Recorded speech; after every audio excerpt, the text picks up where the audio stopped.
MTN SME Hub. Link to growth. Link to success. Link to the ultimate resource for business advice and insights.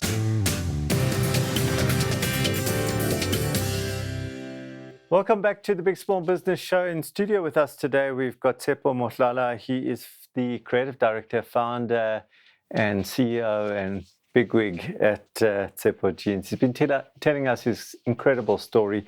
And now we're moving across to my little teaser that you put some jeans on some royalty. Tell us about that. It was such an interesting moment in my life. My grandmother is a very spiritual person. There's a verse in the Bible where it says,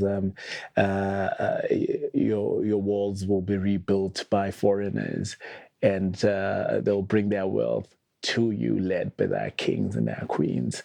And she always said that word over and over again. So in 2019, I get a call from the British Embassy, and they're like, hey, Tabs, Meghan Markle is coming into the country and she would like to order a pair of jeans from me. I'm like, cool, I make jeans. Can you please get me her sizes, if possible, bring it to the studio so we can get sizes. I'm like, and they're like, hey, it's royalty, man.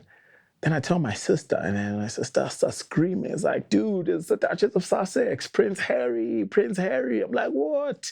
Then I start shaking. Then a week goes on by, and they don't send the sizes. A week and a half later, and I was like, guys, hey, listen, you know what? I should pull back from this because I don't want to mess it up. And they said, hey, dude, like, she really, really wants your pair of jeans from you. So we tried it out. They sent me measurements. We tried it out. And on the day when she arrived, actually she was in Cape Town, on a Saturday, they gave me a call. Hey, Meghan is coming. We're just confirming that we're all good and set for Monday. So I was like, yes, we're all set. Monday morning, our accountant comes through, Belinda. She's like, hey, she just had a child, and let's make something for baby Archie. So she goes out there, buys a pair of dungarees, and we strip them apart, and we make a pattern from that. We make a pair of jeans for dungarees for baby Archie. As she walks in, we have a conversation. I was like, hey, by the way, we made something for baby Archie. And she was I saw her eyes shining, like that motherly love just embraced the space, and everybody could feel that energy, that this is something very special. Anyway, we're not allowed to take pictures on the day, so I didn't have proof that she came, except for those who saw me. I had a handwritten note, and she saw that, she read it, they took a picture, they posted it on their official page. And like CNN caught it, everybody caught it, Fox News, Chinese news caught it, the whole world spoke about that. And it was a moment that, for me, I think from a South African perspective, it was at the time where some people were like, why Tshepo? Why would you buy Tshepo? And then Buckingham Palace, royalty walks in and like, I want that, I want a crown on my butt. And that was such an important moment for us in our business. That's such a great story. Now you move from that to setting up your own store. Yes. Yeah. So now it's almost like putting a pin in the ground or a peg in the ground to say, now I'm a brand, but now I've got a home from which a retail store, proper retail store from which to sell. So you were at Victoria Yards already, and now it's about expanding. Now you got more than one place. Yes. Right. Talk to us about the big decision. I've been to that store. It's magnificent. It's a storytelling environment. Yeah. The walls are everything's telling a story, including the people who are selling you the jeans. Yeah. I think for us, like 2020, the world shuts down, and we try to find ourselves again, like, super stressed. What am I going to sell to people?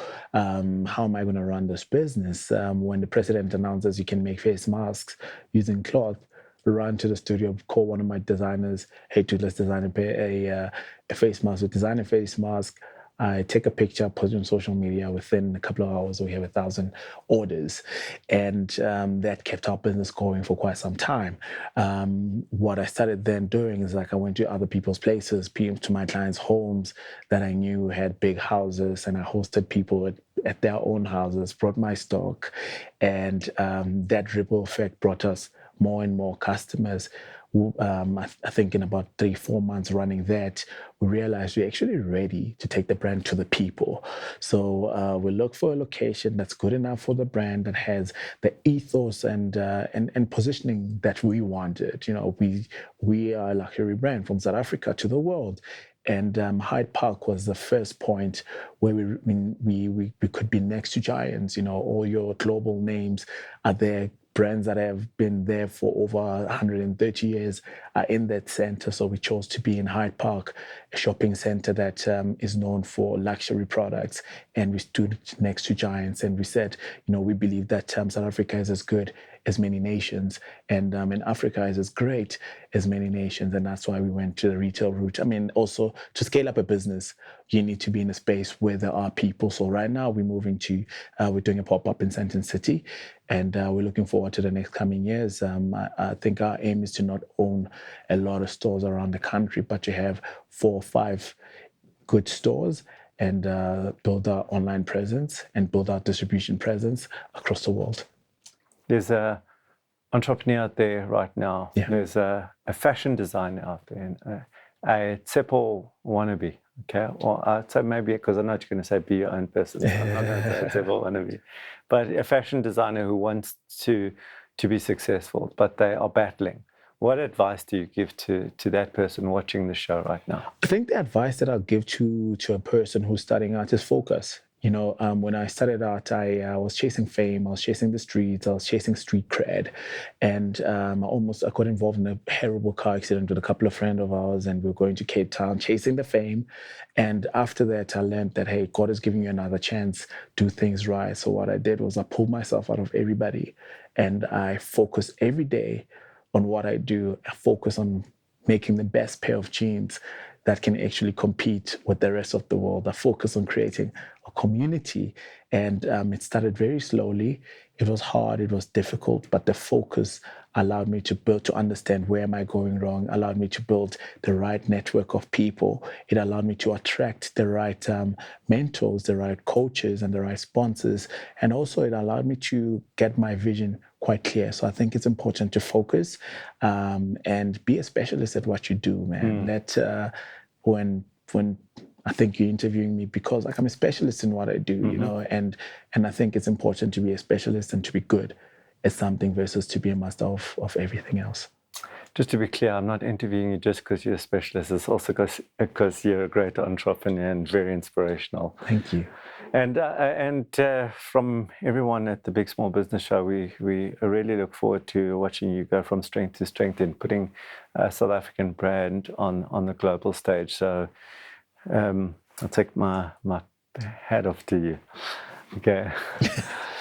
And I hope you're feeling like I'm feeling completely inspired by the story. It's a great story. It's one of struggle. It's one around focus. It's around people that you surround yourself with. It's a story that we as entrepreneurs need to hear. We can't do this alone. We need to work with other people. We can't do everything. We need to focus.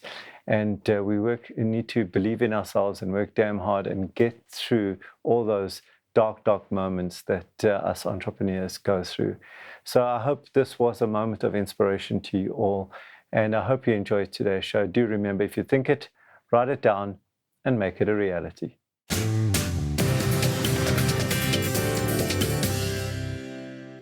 The Big Small Business Show, proudly sponsored by MTN Business.